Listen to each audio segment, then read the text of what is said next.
Il faut que je parte demain pour un voyage d'affaires à Londres. Je suis actuellement à Paris. Je resterai 3 jours sur Londres et ensuite il me faudra également un billet retour. Donc trouve-moi un billet aller-retour Paris-Londres et trouve-moi également de quoi me loger pendant 3 jours sur Londres. Merci. Donc là, le message est envoyé, le workflow se lance, il va extraire les informations qui sont importantes que je lui ai divulguées, rechercher les vols et les hôtels. Et là, l'agent va s'occuper de me générer une réponse. Voilà, parfait. Il m'a généré la réponse. Et donc, comme on peut le voir, il me donne bien des informations sur les vols pour demain. Donc, il me donne le nom de la compagnie, le départ, la durée du vol et le prix. Donc, il m'en donne 3 parce que je lui ai demandé de m'en donner 3. Et il me donne également les hôtels. Donc, il me donne aussi 3 hôtels parce que je lui en ai demandé 3. Il me met le lien du coup de l'hôtel en question, le prix par nuit et le prix total du coup pour les 3 nuits. Et il me dit même à la fin, voilà, un petit message comme quoi les hôtels, ils sont tous situés près de l'aéroport, etc., etc. Donc c'est une solution qui est ultra intéressante pour ceux qui voyagent beaucoup, pour ceux qui font des voyages d'affaires. Là, je vais vous montrer la solution avec des billets d'avion. Ça peut être aussi pour des billets de train. Il y a aucun problème avec ça. Il suffit juste de modifier un petit peu la structure du workflow. Ça permet d'avoir une sorte d'assistant qui va aller nous chercher justement les meilleurs billets d'avion, les meilleurs hôtels en fonction de nos critères en fait, au lieu d'aller nous-mêmes chercher manuellement. Ça peut prendre du temps. Là au moins il nous donne des choix et nous derrière on va pouvoir choisir ce qui nous correspond le mieux. Pour réaliser cette solution, on va avoir besoin de SERP API. Je vais vous montrer ça tout de suite. Hop, c'est celui-là qu'il nous faut. Cliquez dessus, vous enregistrez. Et donc, pourquoi utiliser SERP API? Ça va nous permettre d'aller scraper justement sur Google les informations qu'on recherche sans être bloqué par Google. Donc, SERP API, en fait, va permettre de contourner ces blocages-là pour nous. Et comme on peut le voir à gauche dans API documentation, on a la possibilité d'aller scraper énormément de choses. Google Images, Google News, Local, Job, Maps, etc., etc. Et nous, ce qui va nous intéresser, ça va être juste ici Google Flight et Google Hotel. Donc c'est une manière assez simple et presque gratuite en fait d'aller justement chercher ces informations là. Si vous voulez rechercher des hôtels et des billets d'avion sur des plateformes un peu plus précises, donc c'est-à-dire par exemple si vous voulez scraper Airbnb, Booking ou que vous voulez chercher des avions sur une compagnie précise, vous pouvez aller sur Apify et ici dans le store, vous pouvez voir que vous pouvez taper Airbnb et vous avez moyen ici de scraper Airbnb, Booking. Et vous avez moyen aussi également de scraper Booking. Je vous montre ça parce que justement, je sais qu'il y en a qui préfèrent avoir des logements qui viennent de Booking ou de Airbnb plutôt que juste sur Internet en général. Donc ça, c'est une solution. Ce sera juste un peu plus coûteux, mais par contre, au moins, ça respectera vos critères. Et imaginons que vous voulez une compagnie précise pour les vols, par exemple EasyJet. Hop, voilà, vous avez moyen, par exemple, de scraper EasyJet. Sur Apify, vous recherchez ce que vous avez envie et vous avez moyen de l'implémenter dans vos workflows. J'ai l'habitude sur la chaîne de vous montrer souvent comment fonctionne Apify. Donc, si vous voulez réadapter ce que je vais vous montrer, vous pouvez passer par là. Maintenant, je vais vous détailler pas à pas le workflow, vous montrer comment j'ai construit cette solution. Comme ça, vous pouvez la répliquer chez vous. Donc, pour éplucher un petit peu ce workflow grossièrement, ici, on va avoir la partie transcription du coup du vocal que je vais lui faire sur Telegram. Avec ce nœud-là, on va venir extraire les informations qui seront utiles derrière à utiliser sur SERP API pour pouvoir trouver les vols et les hôtels.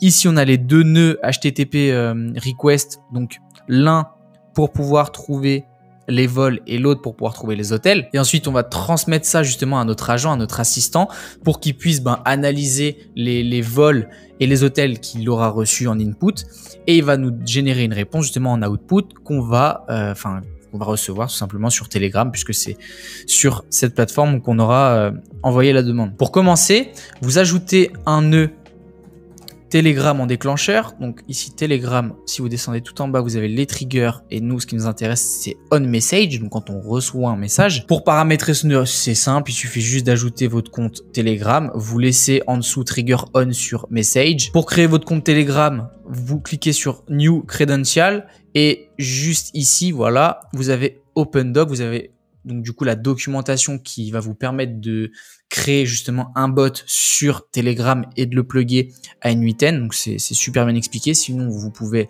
demander à ChatGPT, il vous expliquera aussi également très bien comment le faire. Donc une fois qu'on aura reçu notre message, ce qu'on va vouloir faire, nous, c'est récupérer le fichier audio.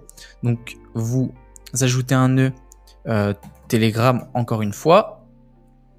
Et ce qui va nous intéresser, c'est get file. On veut récupérer un fichier. Vous connectez ici donc votre compte Telegram. En ressources, vous mettez file, opération get, puisqu'on veut obtenir, je le répète, un fichier. Et ensuite, le file ID, il est juste ici. On voit bien que c'est un vocal, donc parce qu'il y a écrit voice.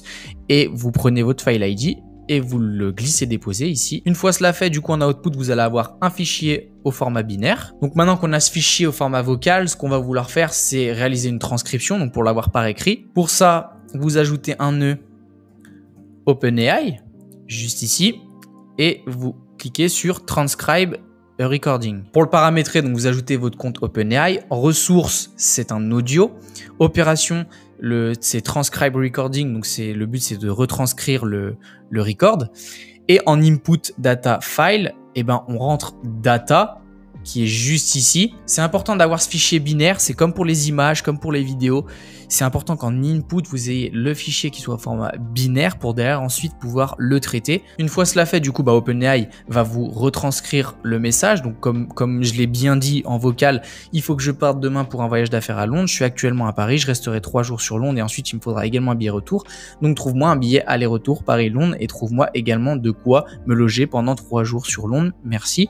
C'est exactement ce que je lui ai dit. Une fois qu'on a ce texte, maintenant, ce qu'on va pouvoir faire, c'est extraire justement les informations qui vont nous permettre de manipuler derrière search flight et search hotel, puisque nous ce qu'on va vouloir c'est un format JSON avec la destination, le départ, les dates, le nombre de voyageurs, la classe, etc. Enfin, vous pouvez extraire ce que vous avez envie. Pour ça, vous ajoutez un nœud information extractor ici, que vous allez devoir ajouter un modèle de langage, donc vous pouvez mettre OpenAI. Et dans cet information extractor, en texte, du coup, je lui donne le message, donc input, donc celui-là. Je lui donne également l'heure du message. Donc cette variable, elle veut dire en fait maintenant, c'est-à-dire au moment où le workflow s'est déclenché, c'est cette heure-ci. Je mets l'heure du message parce que comme je l'ai fait dans la démonstration, je dis bien que je veux un vol pour demain. Je dis pas de date précise. Donc c'est important que lui, il ait un repère pour pouvoir savoir demain quel jour on sera. Donc on est bon à ce niveau-là. Ensuite, on génère un exemple du coup d'output qu'on souhaiterait au format JSON. Donc moi ce que je souhaite c'est d'avoir l'origine, donc c'est-à-dire d'où je pars. Ensuite la destination où je vais, la date du départ, la date du retour. Le vol je mets 1. Pourquoi? Vous allez le voir, je vais l'expliquer après dans la requête HTTP, mais je vous montre. Quand on va rechercher un vol, ici on a en gros les paramètres de notre requête qu'on va pouvoir implémenter. Et ici, dans les paramètres avancés, dans le type de vol, on peut avoir soit round trip, donc c'est-à-dire en gros un vol aller-retour, soit one way, donc c'est-à-dire un aller simple. Et on le voit juste ici, il doit nous résulter 1 dans le cas où c'est un vol aller-retour et 2 dans le cas où c'est un aller simple. Donc c'est pour ça qu'ici sur le champ vol, je rentre la donnée 1. Ensuite le logement, donc true ou false, donc c'est en gros si on a besoin ou pas d'un logement. Et ensuite le nombre de nuits qu'on va passer à l'hôtel. Donc c'est important de transmettre cet exemple d'output au format JSON, comme ça lui derrière, justement comme vous pouvez le voir ici, il sait exactement comment structurer l'output. N'oubliez pas, comme d'habitude vous le savez, vous avez le template de cet agent dans la description. Vous avez juste à rentrer votre mail, à télécharger la ressource et à l'importer dans N8N. Ceci étant dit, on continue. Et ensuite en dessous, on ajoute un prompt.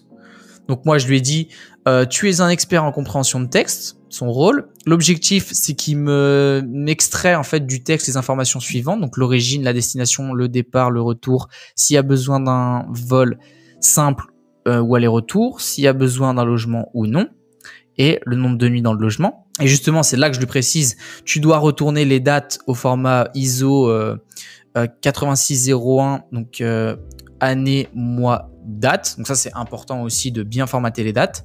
Je lui dis qu'il doit retourner l'origine et la destination selon les codes IATA des aéroports. Je vous montre rapidement ce que c'est que les codes IATA pour que vous compreniez. Quand vous prenez l'avion, vous voyagez, etc., les destinations, enfin les lieux, ils sont indiqués en code IATA. C'est-à-dire que vous avez pas, c'est pas écrit forcément, c'est pas écrit New York, c'est pas écrit Londres, Paris. Non, c'est écrit LYS, LAX, etc., etc. Si par exemple ici, je viens écrire LAX dans les L, LAX, on voit que c'est l'aéroport de Los Angeles. C'est d'ailleurs pour ça que j'ai mis un modèle de langage OpenAI et j'ai mis, il me semble, GPT-4o, ou j'ai peut-être mis une version supérieure pour que vraiment il ait connaissance de ces codes IATA là. Donc mettez pas un modèle de langage trop faible parce que sinon il va vous résulter n'importe quoi. Et je lui dis bien, comme je vous l'ai expliqué, que pour le type de vol, renvoie 1 si c'est un aller-retour et renvoie 2 si c'est un aller simple. Je lui donne ensuite un exemple, toujours important de mettre des exemples. Donc je lui donne un input en exemple et je lui donne en gros la output à résulter et je lui dis bien que la sortie doit être au format JSON. Et donc ici on voit bien l'input au format texte et l'output au format JSON. Donc il me donne bien l'origine Charles de Gaulle. Donc il a bien compris que l'aéroport à Paris c'était Roissy-Charles de Gaulle. La destination LHR, donc c'est-à-dire Londres. Le départ, c'est le 26 février 2025. Il a bien compris que c'était demain, puisqu'aujourd'hui, on est le 25 février. Et le retour, il est le 1er mars, puisqu'on reste 3 nuits. Le vol, c'est un aller-retour. Et il nous faut bien un logement. Donc là, on a bien extrait toutes les informations qui vont nous permettre de faire nos recherches. Et maintenant, on va pouvoir paramétrer nos requêtes HTTP. Donc, vous ajoutez un nœud HTTP request. Ce qu'il va nous falloir pour pouvoir paramétrer ces requêtes HTTP, c'est une clé API, comme toujours. Donc, à gauche ici, dans SERP API, vous avez l'onglet, la partie API Key. Et vous avez juste ici à générer une clé API. Et vous allez la retrouver ici. Vous avez juste à la copier. Ce que je vous conseille de faire ici, dans authentification, c'est de rentrer query auth et vous créez un nouveau credential query auth. Vous rentrez en nom API key et vous collez ici votre clé API. Vous pouvez ensuite derrière renommer SERP API votre authentification. Ensuite, vous sélectionnez la méthode get et vous rentrez cette URL là. Donc je vous montre quand vous allez dans Google Flight ici API, il vous le dit. Donc c'est une requête get. Et l'URL, c'est celui-ci. Et ensuite, on va pouvoir paramétrer donc les différents paramètres qu'on veut ajouter. Donc, il y en a qui sont optionnels, d'autres qui sont obligatoires. Je vais descendre dans ce qui est obligatoire, comme ça, c'est fait. Engine, donc c'est obligatoire à mettre et il faut rentrer comme valeur Google Flight. Donc ici, j'active Send Query Parameters et je les ajoute. Donc, le nom Engine et la value Google Flight, c'est parfait. Et ensuite, je vais ajouter du coup les éléments qui vont permettre de rechercher le vol le plus précisément possible. Donc, je remonte en haut. Departure ID et Arrival ID, c'est en gros l'origine et la destination.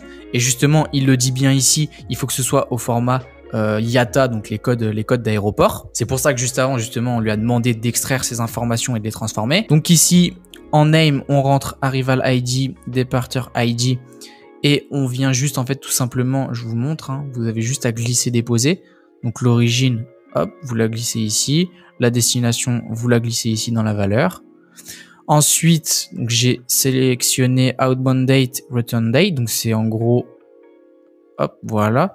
Donc c'est la date de départ et la date de retour. Et comme il le dit, c'est important que ce soit au format année, mois, date, donc c'est-à-dire au format ISO 8601. C'est pour ça aussi qu'on lui a demandé bien précisément de nous résulter les dates sous ce format-là. Donc vous rentrez les noms et vous rentrez les valeurs. Ensuite, type, donc c'est ce que je vous ai dit tout à l'heure. C'est en gros, est-ce que c'est un vol aller-retour ou un aller simple? Donc on rentre 1 pour aller-retour, 2 pour aller simple.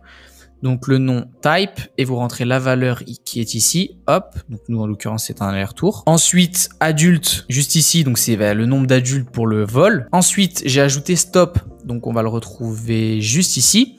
Stop, c'est est-ce que vous voulez des escales ou non? Je pars du principe que c'est un voyage d'affaires, que le but c'est d'être efficace et rapide.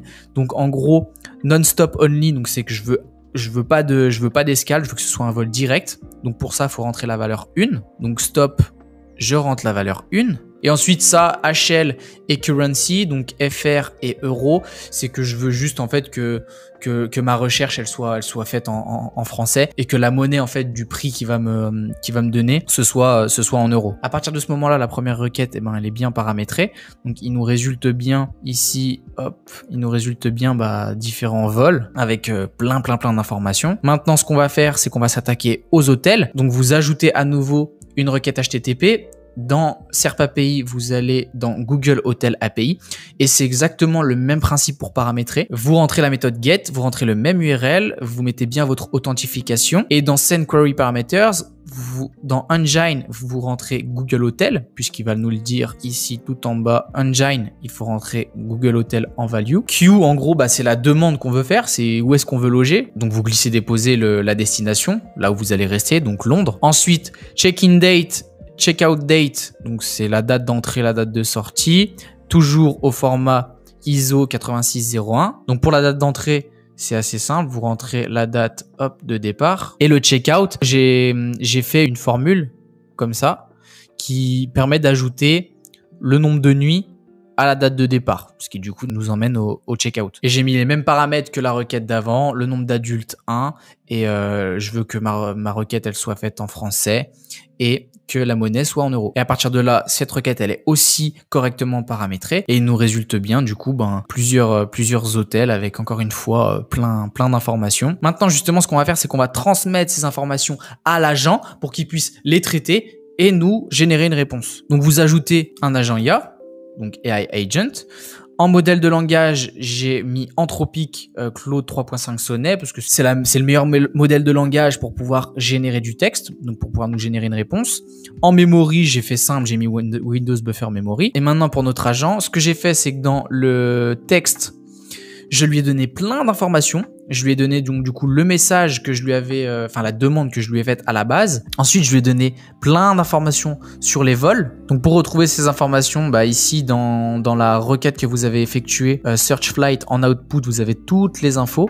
Donc vous avez les vols. Donc là, on a un vol par exemple où il nous donne le nom de l'origine, l'heure à laquelle l'avion va partir, la destination, donc l'heure à laquelle il va arriver, la durée du vol, c'est une classe économie, le numéro du vol c'est AF 1680, l'avion c'est un Airbus A220, la compagnie c'est Air France. Il nous donne en fait toutes les informations. Donc en fait j'ai juste derrière structuré ça correctement. Donc je lui ai résumé ici que c'était un vol allant de l'origine à la destination, donc la date. Et ensuite j'ai structuré ça en 3 vols. Donc le premier vol, je donne des informations avec également le prix. Le deuxième, je fais la même chose avec le prix, etc. Donc c'est ce qu'on voit ici en résultat à droite. Et donc j'ai fait la même chose pour les hôtels.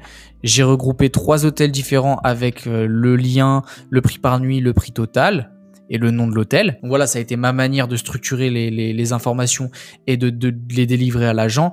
Vous pouvez ajouter vous ce que vous avez envie. Si vous voulez ajouter le numéro du vol, vous pouvez, la classe, vous pouvez, vous faites ce que vous voulez à ce stade-là. Et donc ensuite, maintenant qu'on lui a donné toutes les informations, il faut qu'on lui donne un prompt. Donc son rôle, je lui dis que c'est un rédacteur expert spécialisé dans la création de plans de voyage d'affaires.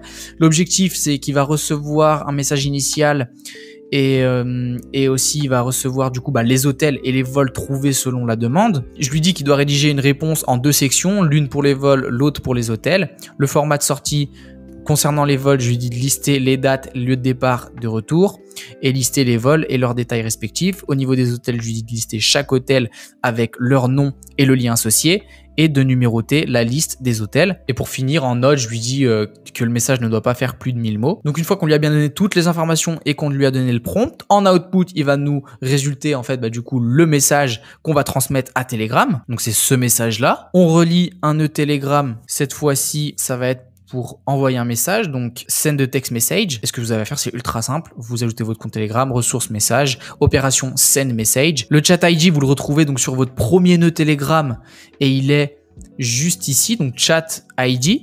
Hop, vous le glissez déposez. Et le texte, donc c'est l'output en gros de notre agent. Vous avez juste ici à glisser dans texte et à partir de ce moment-là, il va vous renvoyer le message. Donc comme vous avez pu le voir, c'est une solution qui est assez simple. C'est ultra utile si vous voyagez beaucoup. Ça vous permettra d'avoir justement des idées d'hôtels, d'endroits où loger, de billets d'avion sans forcément aller tout le temps les chercher à la main. J'espère que cette vidéo vous a plu. J'espère comme d'habitude vous avoir apporté un maximum de valeur. N'oubliez pas de liker cette vidéo si elle vous a plu et de vous abonner à la chaîne. C'était Lucas. Ciao.